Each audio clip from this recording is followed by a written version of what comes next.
কারণ উনি আসছেন আপনাদের উপস্থিতিতে তথ্য মন্ত্রণালয়কে ধন্যবাদ দিতে। দেশের সকল ফুটবল প্রেমীদের পক্ষ থেকে, ক্রীড়া প্রেমীদের পক্ষ থেকে এবং দেশবাসীর পক্ষ থেকে তিনি আমাদের মন্ত্রণালয়কে ধন্যবাদ দিতে আসছেন। যেহেতু আমরা এবারের বিশ্বকাপ শেষ পর্যন্ত সম্প্রচার করতে পেরেছি, 1, 2 হলো যে রাজস্ব থেকে কোনো টাকা খরচ না করেই সম্প্রচার করতে পেরেছি। এই দুইটি কারণে দেশবাসীর পক্ষ থেকে তথ্য মন্ত্রণালয়কে ধন্যবাদ দিতে এসেছেন। আমি পাল্টা ধন্যবাদ দিচ্ছি যে তথ্য মন্ত্রণালয়কে ক্রীড়া মন্ত্রণালয় যে উৎসাহ এবং উদ্দীপনা দিয়েছে। আমরা ভবিষ্যতে আরও সচেষ্ট থাকব যে দেশের এই ধরনের সকল অর্জনকে এবং এই ধরনের সকল সৃষ্টিশীল তৎপরতাকে দেশবাসীর সামনে এবং বিশ্ববাসীর সামনে তুলে ধরার যে দায়িত্বটা তথ্য মন্ত্রণালয়ের আছে তা আমরা সুচারুভাবে সম্পন্ন করার চেষ্টা করব। এই সুযোগে আমি আবারও আমাদের মন্ত্রণালয়ের যারা যারা এই কাজে যুক্ত ছিলেন তাদের সকলের প্রতি ধন্যবাদ জানাচ্ছি।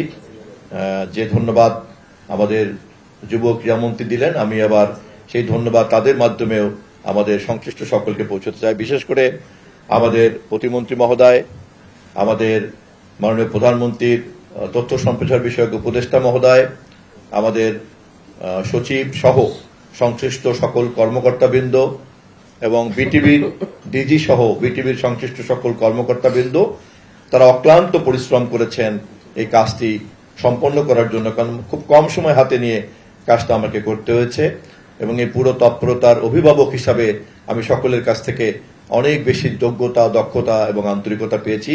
সেজন্য আমি তাদেরকেও বিশেষভাবে ধন্যবাদ জানিয়ে রাখছি।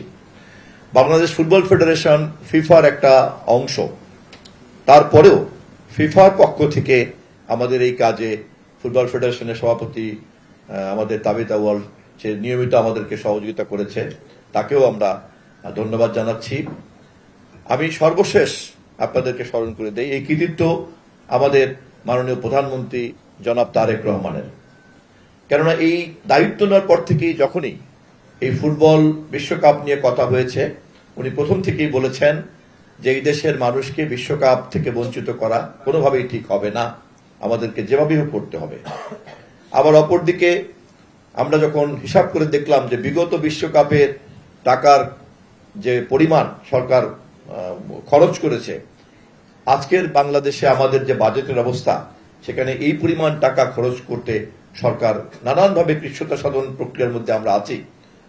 অতএব আমাদেরকে তখন সমাধান বের করার জন্য তিনি নির্দেশ দিয়েছিলেন মাননীয় প্রধানমন্ত্রী, এবং তার এই নির্দেশনার কারণেই কিন্তু শেষ পর্যন্ত আমরা বিশ্বকাপ সম্প্রচারও করতে পেরেছি, আবার কোনো ধরনের কোনো টাকা না খরচ করেই কিন্তু আমরা করতে পেরেছি। অতএব মাননীয় প্রধানমন্ত্রীর এই সঠিক দিক নির্দেশনাই হচ্ছে আজকের এই সাকসেসের প্রধান কারণ।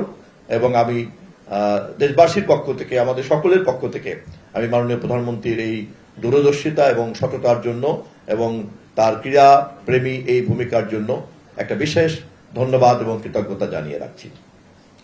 এই সুযোগে আমি যুব এবং ক্রীড়ামন্ত্রী আমাদেরকে ধন্যবাদ দিতে এখানে এসছেন, এই জবাবে আমি তাকে উৎসাহ দিয়ে কথা বলতে চাচ্ছি এই যে মাত্র কয় মাসের মধ্যেই আমাদের দেশের ক্রীড়াঙ্গনে একটা আলোড়ন তৈরি করেছেন আমাদের দেশের বর্তমান যুব ক্রীড়ামন্ত্রী এবং একসময়কার ক্রীড়া তারকা।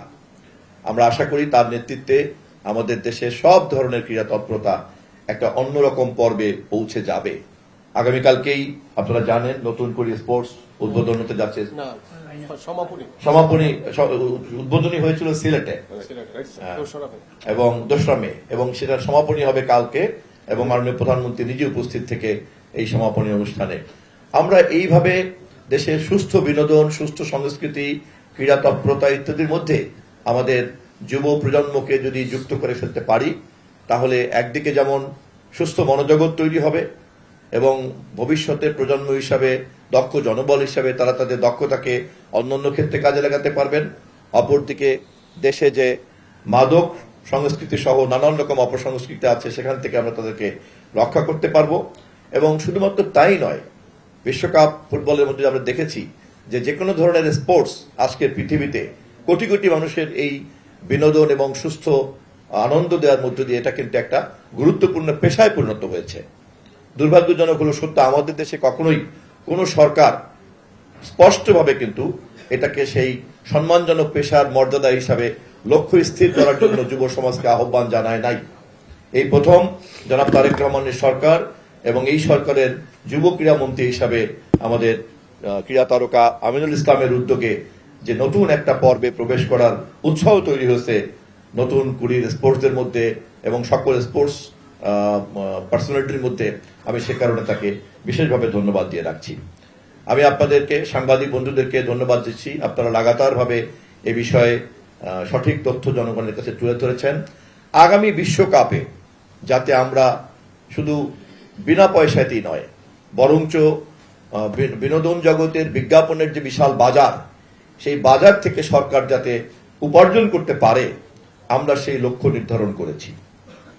আপনারা যদি সহযোগিতা করেন এবং এবারের এই প্রক্রিয়াকে লাগাতারভাবে যদি উৎসাহ দিতে থাকেন, আমি বিশ্বাস করি যে আগামীতে যখন বিশ্বকাপ হবে তখন আমরা এটাকে শুধুমাত্র শূন্যের ব্যয়ের জায়গাতে না রেখে এটাকে একটা লাভজনক একটা ইভেন্টের পর্যায়ে আমরা নিয়ে যাব।